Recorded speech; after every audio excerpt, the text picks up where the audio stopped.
should have got louder than a politician. Damn.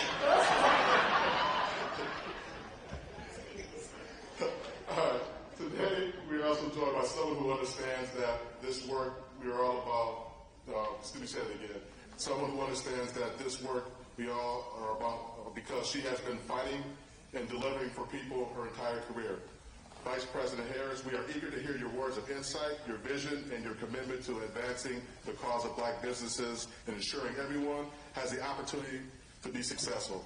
So with that, I'd like to introduce a member of Alpha Kappa Alpha Sorority Incorporated, HBECU grad, and most importantly, the first woman to be elected Vice President of the United States of America, Kamala Harris.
We have a lot of incredible leaders here.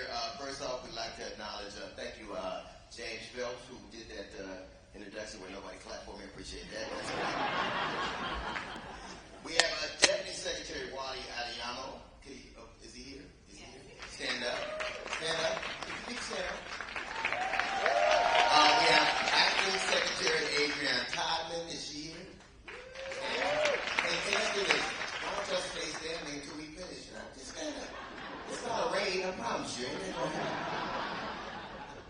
We have Secretary of State Sarah Godlowski. Is she here? We have County Executive David Crawley. Is he here?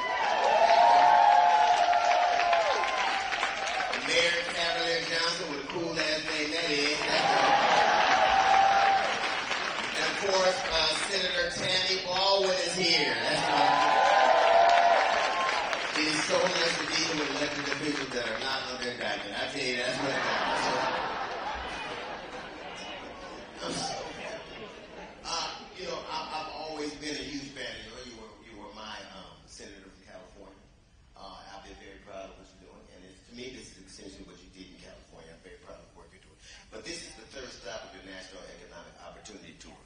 Why did you decide to launch the tour, and how's it going so far? So first of all, thank you, DL, for being here. And your voice is so important. You always take on the issue of the day. You give us humor and laughter, but you always talk about serious issues in such a thoughtful way. So thank you for being on the stage. Can we hear from DL? Are the Qs in the house? Don't get nervous, white people. It's not. Ain't nobody attacking the village. But this is very important, and I know from my very lengthy conversation. Yes. Not only how important it is the work you've done, but to let people know about it. That's right. That's right. So as you and I have talked about, first of all, we all know that we are a nation that was empowered and continues to be empowered by the aspirations and the ambitions of her people. And we also know that we don't lack for talent, we don't lack for skills, we don't lack for good ideas and innovative thought, but there are those who, with all of that, lack for access to either information or relationships that allow them to then translate all of those skills into something that will actually be real and, by extension, benefit the whole and entire community and society. So I decided to embark on this economic opportunity tour to travel the country and share with folks what resources are available. And resources that are not just about helping folks get by, but get ahead.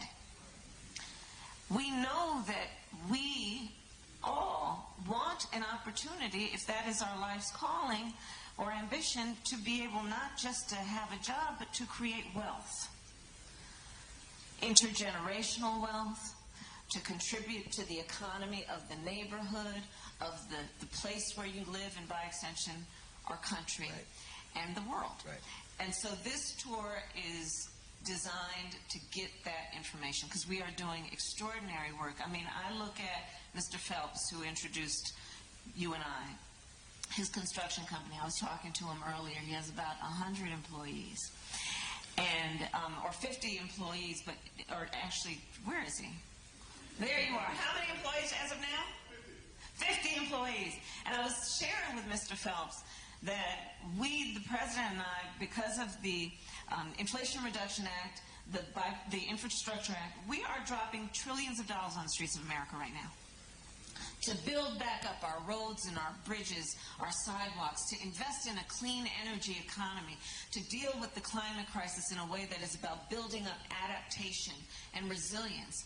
Well, a business like Mr. Phelps' business is going to make what we plan to do out of Washington, D.C. real on the streets of America. And here's the thing about why I'm focused on small businesses. One of the reasons is that, do you know that over 90% of construction companies in America have 20 or fewer employees? They're small businesses doing extraordinary work. When you see the signs around Milwaukee and around our country brought to you by the Biden-Harris administration, and you see a crane and you see shovels in the ground, it's going to be with and in partnership with our brothers and sisters of labor, IBEW, who's doing the great apprenticeship work, and it's going to be businesses like Mr. Phelps who are doing that work. So we want them to know what is available to them. You said something, because I think communally we understand we were raised to work really hard and things would happen. Like a lot of us were told we had to work twice as hard to get half as far. But it isn't just about hard work. It is what you alluded to earlier, access, information. That's right. And so that makes me proud. All you can say about somebody is that when you're climbing, you can recognize them when they get to the top. And I can say that's true of you. That's something that makes me very proud.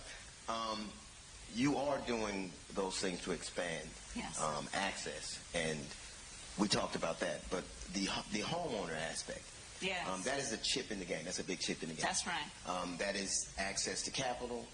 That is sending kids to college. That is taking a vacation. That's right.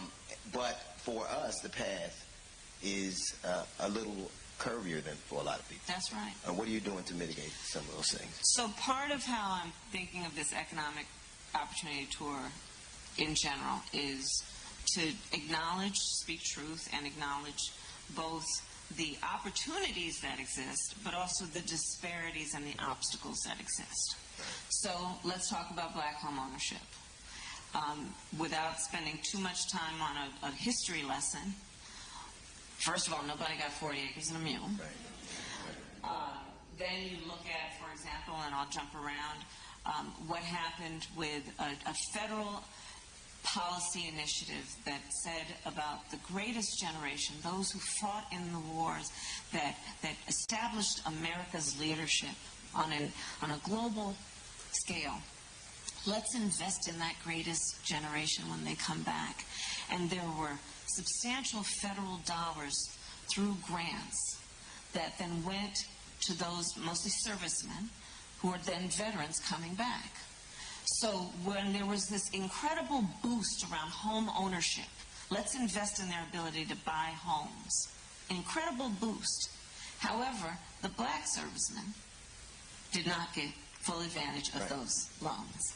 So the discrimination occurred there. So where there was a boost, some got ahead and some just didn't get the benefit of it. You look at it in terms of what we know around segregation. You look at it in terms of redlining. And then most recently, an obstacle that we have been addressing and speaking truth about is racial bias in home appraisals, which is very real. So in an environment where black families are 40% less likely to own homes, we also have, among those who do own a home, so many examples, and DL, you can tell the story of how racial bias has undervalued a black homeowner's home in such a way that if they rely on that biased appraisal, they will receive less value for their property if they're trying to sell it or they're trying to get a second mortgage. It's so or ironic you receive bring that up. less. It's so ironic. So tell us, you want to tell your story? I bought a house in West Hills. I had only lived around black people my whole life. Yeah.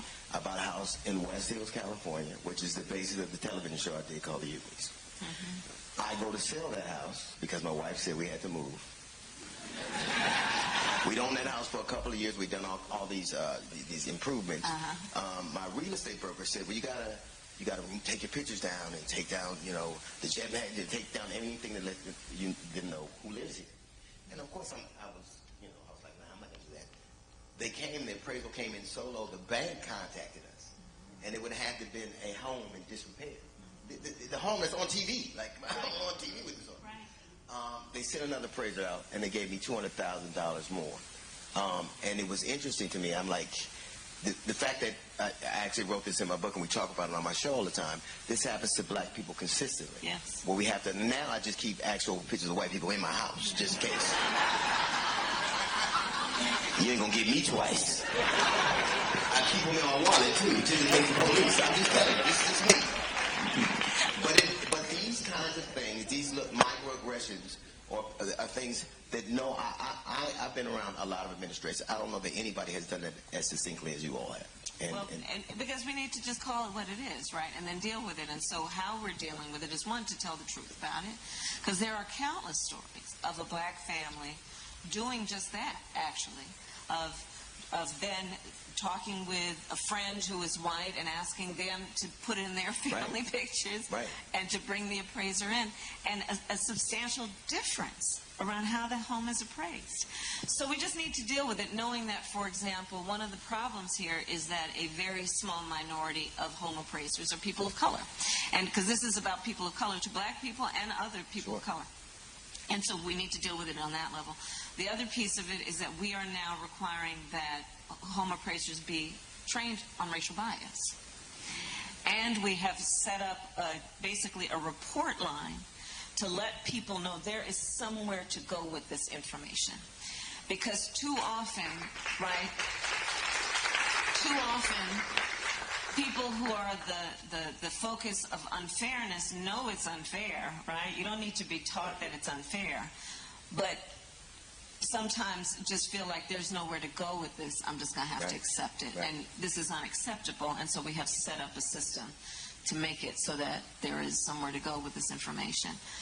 We were speaking about expansion of wealth and those opportunities and home ownership. But a big impediment to that also is debt. Huge issue. And I think it's something I hear on my radio show all the time. Yeah. Crushing debt. Student loans are a big part of that. That's right. Thank God I have a GED, so that didn't cost a lot.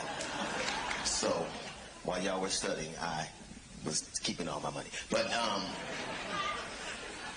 it is such a crushing thing to start out with a debt that it's going to be hard to pay. Even the interest on that debt is going to be almost impossible. What have you done to kind of deal with that reality for so many people have come? That's right. So let's start with one of, there are two areas in particular where we're dealing with in terms of the burden of debt, which so many people carry. Such a burden. So one is medical debt. So a lot of people experience medical debt, usually born out of a medical emergency. And so it's something you obviously then don't plan for.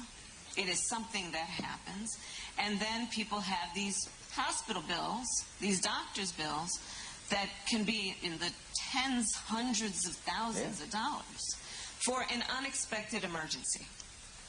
So we have decided that, well, look, it's not like that medical emergency happened because you're financially irresponsible. That's a healthcare matter. Right. So we are now saying medical debt cannot be included in your credit score.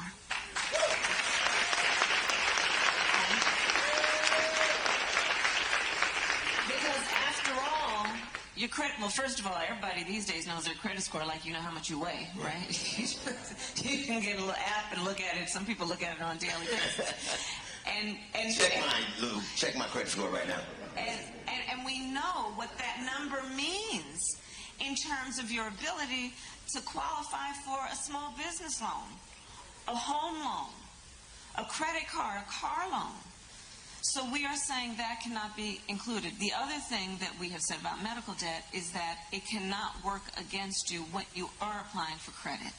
And again, it's just what's morally right from our perspective, which is people shouldn't be debilitated around having access to economic opportunity because they experienced a medical emergency or something of that nature. Which is why I'm here. Because I remember growing up, my mother would go to the hospital a lot. Yeah. And the debt was so bad, she put everything in our name. Like I had an electric bill when I was 3. Right. But I'm not even trying to, these are the things that they had to do to kind of navigate this space. I know. And to hear someone actually address the concerns that you know are real and that through no fault of your own exist. And I just think when you talk about the medical space, you said something that made me, in addition to all the things I've thought that you've done, when you talk about the disparity of treatment of women of color. Yes. My daughter she had my second grandchild. She was, we were ecstatic, and then she got diagnosed with breast cancer. And had she not, and women in certain regions of this country, their health outcomes are just disparate depending on what area of the country they live in, what kind of access they have to. That's right. And the fact that because she's married to a doctor and we were, fortunate to be able to get her what she needed, it is working out for us. But I know so many people in her journey that I heard about that didn't. And the fact that you addressed that and have done, you and your administration have taken steps to make sure that not only is heard but addressed. That's something I've heard you talk about a lot too. Well, and you're right. I mean, we could have a long conversation this afternoon about health disparities and the intersection between that and racial disparities. I mean, maternal mortality is something I've been working on for years. Black women are 3 times more likely to be diagnosed, to actually die in connection with pregnancy. Native women twice as likely. Rural women 1.5 times more likely. And when you look into the reasons, yes, it is about availability of affordable care. It is also about racial bias. Sure. And so that is something I've been working on for years. In fact, most recently, I'll tell you, I know it's not on the Economic Opportunity Tour, but I'm going to connect it. When I became vice president, as a continuation of this work, I took a look at which states had extended coverage for women on Medicaid for postpartum care from 2 months to 12 months. So I took a look at this. So women on Medicaid, only 3 states had extended it to 12 months. So I'm not above shaming folks. So I issued a challenge to the states, extend coverage for women on Medicaid to 12 months, and as of today, 46 states have done it. And these connections are very real in terms of economic health and well-being and issues like access to affordable health care. The other thing I just don't want to overlook is the student loan debt piece. And also, DL, we've talked about this. The things that we have achieved have not been without great opposition.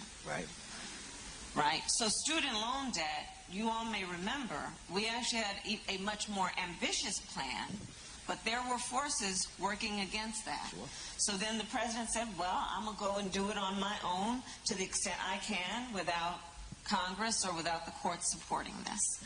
And so we have now forgiven over $150 billion of student loan debt for over 4 million Americans.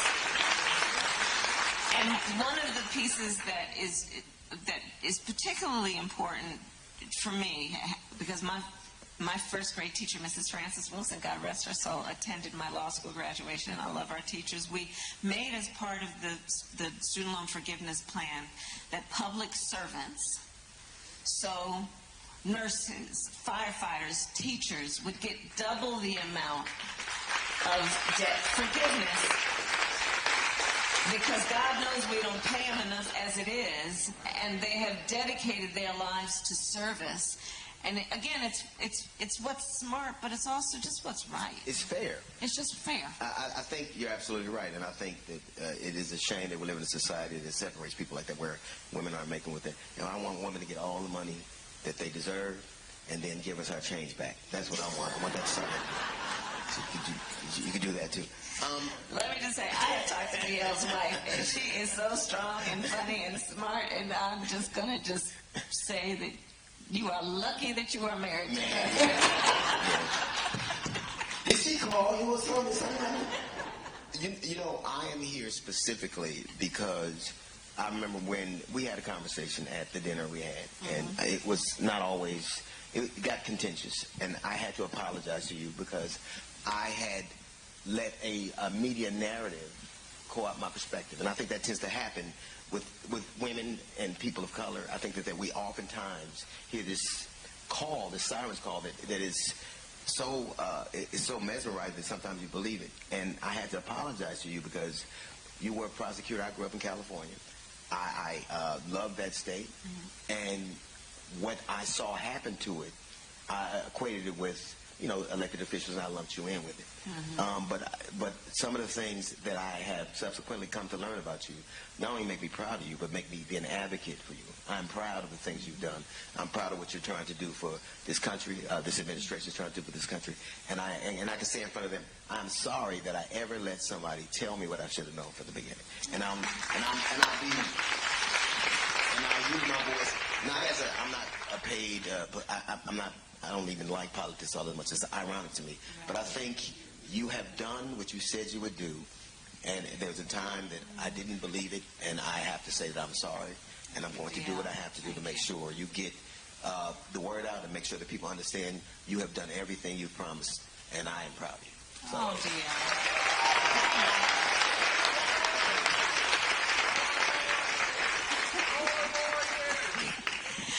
wait till everybody else jumps in, all right? Come on now. No rhythm. So, one of the other things, first of all, thank you, dear. You're very Thank you. That means so much more than I can say. I do want to mention one of the many other things we're doing that, again, to your point, is about acknowledging the disparities. Federal contracts. So for how many small business owners do we have here today? Okay, right. So a lot of federal contracts go to small businesses. But what we know is often who even has the information about how to apply for a federal contract is a matter of who you know. Not necessarily the skill of your work, how well you do your work. Certainly, has nothing to do with anything other than often just a lack of information and access to those relationships. So from day one, when the president and I came in, we said we are going to increase by 50% federal contracts going to minority-owned businesses. And we are on track to get that done by the end of next year.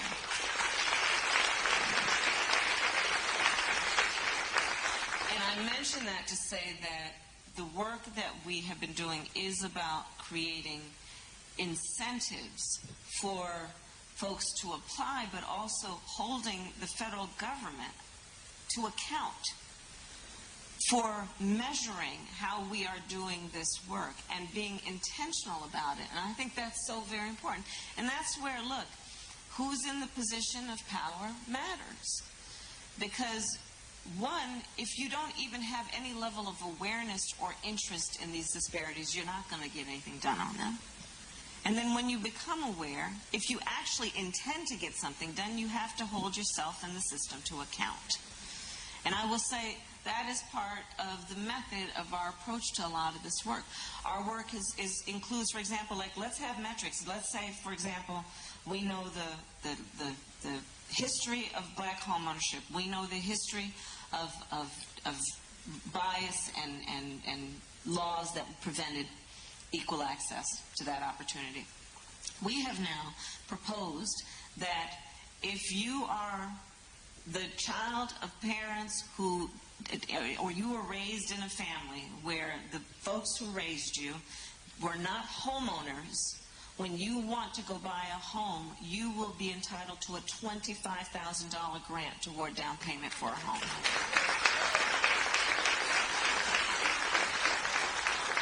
Again, acknowledging the realities of it all. If your parents owned a home and then you as their child say, I want to go buy, then your parents will likely have the opportunity and ability to say, honey, you don't have to go take out that big loan. I'm going to take some equity out of my home to help you with that down payment. Sure. And that's how intergenerational wealth works. But if you start with nothing, how are we going to give people those opportunities? Right. And so it's about acknowledgement and then pushing through the actual policies that are not just about lip service, but actually making a difference. You seem to be having, and hearing you talk, you have a different approach. I think that there are people who think that the top-down works best. There are people who believe that you can build a house with the roof first. There are people, right. They do. They believe it. And any construction man can tell you that ain't possible. Right. And there are people who believe that because when you're talking consistently about the small business owners and people being entrepreneurial, those are ground up, those are foundational kind of things. And it really does depend on your life's experiences, how you view things, and in terms of the way that you lead. So tell me a little bit about why you see things that way, because politics is, if it's nothing else, it also is transactional. So why do you see the approach of from the foundation up being the best approach to taking America even into the next centuries and decades? So in particular, my focus on small businesses, which extends back to my years in the Senate when I was a part of getting $12 billion more into our community banks, and I know we have many community lenders who are here, is because those lenders are in the community. They know the resources, they know the capacity, they know the desires of the community, and can also then assist and support getting people information around things like financial literacy. In fact, one of the announcements we're making today is putting hundreds of millions more dollars into advisors and consultants here in Milwaukee, for example, over a dozen that will, for free, give people financial literacy information, how to apply for loans. Community banks give information about to a small business. This is how you run a payroll. This is how you deal with your business taxes. I was talking with one of the CDFIs earlier who has a booth here. There are many booths, so I encourage everyone to go and stop by them. There's a lot of information. Who was telling a young man who's a small business owner, there's a difference between a bookkeeper and an accountant. And you need to know the difference. Because you got to, keep all that straight, but then also so you can actually create a business model out of what you are doing now that would allow you access to growth. Yeah. But a lot of my focus on small businesses then, it is because small businesses employ over half of America's working population. But also, when I grew up, I had my mother who raised us and a second mother, Miss Shelton, who we lived in the apartment above the nursery school that she owned and ran. And she was the second mother. When my mother was working late, she would take care of us in the evenings and sometimes on the weekends. And Miss Shelton ran this nursery school, and it was a small business. And, she was from Louisiana, but part of that exodus of folks that moved to California, right? Yep. And she was not only a small business owner and leader, but she was a civic leader. She was a matriarch of the community. She counseled young parents. She hired locally. She mentored. And that's who our small business leaders are. And so when I think about it, it's about investing in America's prosperity and a broad-based economy, but it's also about investing in communities and the civic fabric of communities that contributes to the economic health and well-being. And that's where my passion comes from and why I do this part of the work that I do. Hearing you talk, one of the things that I consistently hear you say is information. Yeah. And one of the things people of color would deny was information. Yes. We don't want you to know anything. Do it. And there's so much misinformation. And because I remember when we grew up, all the men I knew would have newspapers everywhere. Yeah. They would read it. Like, it was in your cupboards, and you wrapped your glasses in it. Information was everywhere. Like, you could get a good whooping for messing with the paper before your daddy finished it. You can mess with them funny papers. Just don't do nothing else. Right. Information was important to us. Yeah, and I think that there are people who want to deny us access to information because of the power it unleashes. Some of these things have existed, but just even highlighting them in a way that makes it more accessible to people, that make it more reasonable, more attainable to people. And so having a conversation that not only talks about what you have done, but the pathway to showing people what is available to them just from accessing things. And I think that's an important approach. I know you have to go, but... Well, let me just add something to your point. We can be here all afternoon. We won't be, though. This is what is, frankly, facetious and wrong about the bootstrap theory. Yeah. Right? Just pick yourself up. If you want to do better, you would do better. It must be some sign of your character. Yep. And a flaw in your character that you're not doing as well as I am doing. Instead of understanding that not everyone has access to the information, but when they do have access, then there's no, as I said earlier, no lack of ambition, aspiration, good ideas, work ethic. There's no lack of any of that. Yeah. And that's why I'm doing this tour. And that's why I'm doing this tour, because we are now dropping trillions of dollars on the streets of America. Joe Biden and me and our administration, many of the leaders who you just met.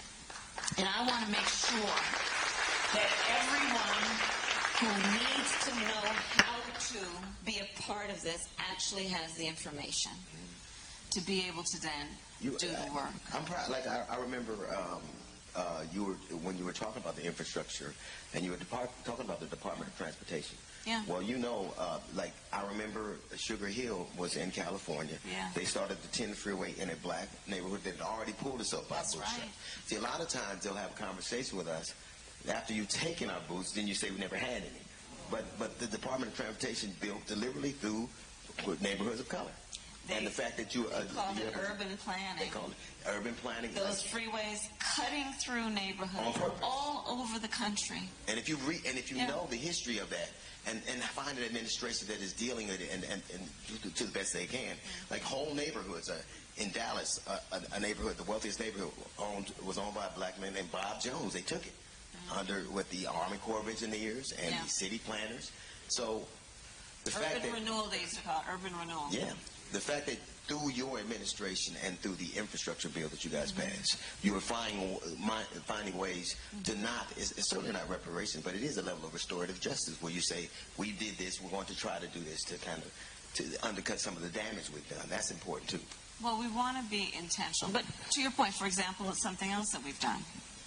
The rule has been for a very long time that previously incarcerated people cannot be eligible for Small Business Administration loans. We have now gotten rid of that. So now, the fact that someone was previously incarcerated will not render them ineligible for a small business loan. Because here's the thing.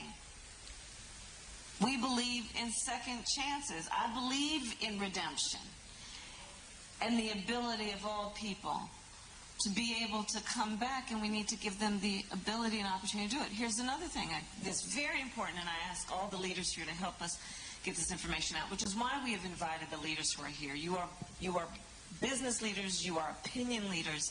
Please help us get the word out. That's part of why I am doing that and have asked you all to join us. So on the student loan debt, let's think about this. The inability to be able to pay tuition is why people take out loans, okay? So then logically that also tells us some people who can't afford tuition drop out because they can't afford tuition, but they still have debt. Our policy on student loan debt forgiveness includes people who never graduated being eligible for that forgiveness. Help us get the word out. Because a lot of people are assuming that they're only qualified for student debt forgiveness if they graduated. And again, we know statistically, whether it be small business loans or other things that are available to folks, you know, when you've experienced life in such a way that you've had countless disappointments, sometimes folks are reluctant then to put themselves out there to apply for something for fear they'll be denied or rejected. And that is part of what we see sometimes in terms of somebody not applying for an SBA loan, not applying for student debt forgiveness. And we want to remind people, if you don't apply, you certainly won't get it. And so again, I ask the leaders here to help us get the word out. You know, education is very, obviously, components of that are very important, but we talked a lot about student loan and student debt and tuition, even trade schools. Like, yeah, that's right. AI is not going to be able to fix your house. It's not going to be able to be a carpenter. It's not going to be able to be a cobbler. I think that the way you all talk about your administration, have the verbiage you use in terms of finding a thing that you do, whether it's with your hand, your heart, being exposed to things and being able to learn a trade is just as important. Like, college wasn't for me. Yeah. I have a GED for a reason. It didn't mean I wasn't bright or I wasn't intrigued or I didn't have passion. It just meant that there was a different pathway for me. Administrative, from your perspective, there are pathways that you're building so people, if they want to go to trade school, if they want to learn. IBW is represented here. They're doing an extraordinary job with their apprenticeship programs. I have visited many IBWs around the country. 4-year apprenticeship programs usually, where they actually pay the apprentice during those 4 years while they're learning, understanding that they're going to develop high levels of skills, but need to be able to get by through the process of learning those skills. I agree. I don't care how rich you are. You're going to call a plumber one day.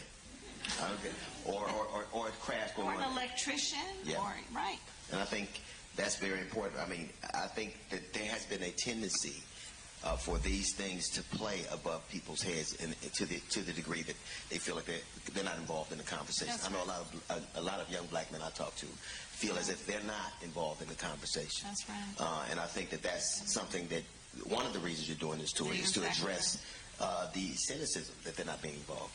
Because we know that people, a fulfilled community starts with fulfilled leaders. That's and right. if they feel like no one's talking to them, if they feel like nobody's addressing their concerns or their needs, that's right. That's going to be a problem. And everybody wants to be seen as a full human being, right? And that's part of, in summary, a lot of what this tour is highlighting is the various things that we are doing to acknowledge the various dimensions of who we are, but in the context of economic opportunity, be it debt, be it home ownership, be it access to loans, be it access to counseling and the services that help people know how to start a business and keep a business.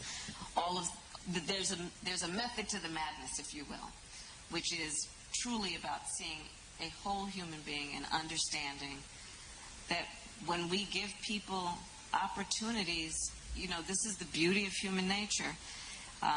When you set a high bar and give people the opportunity to jump for it, I've seen it throughout my career in life. People go for it every time. Every time. That's the beauty of human nature. You give people the ability to know that they have the resources to actually grab that thing. The beauty of human nature, people go for it. It's one of the. Somebody once said that you give information with a spoon and not a hammer. Yeah. You know what I mean? That's it right. has to be digestible. You have to understand. That's right. And I think that things like this, being accessible, answering some of those Right. questions, addressing some of those concerns. Of course, you're going to do this a lot. But I'm glad to be here with you. I'm glad you are, DL. And I'm glad you got some steak last night. I'm going to get some today, too. And is weed legal? I'm just playing. Listen,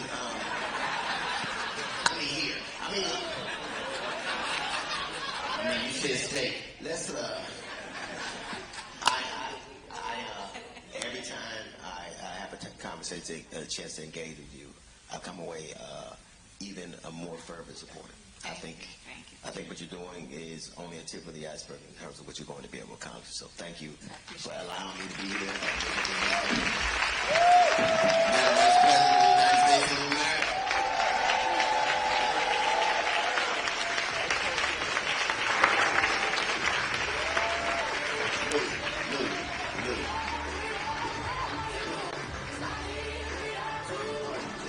Angela.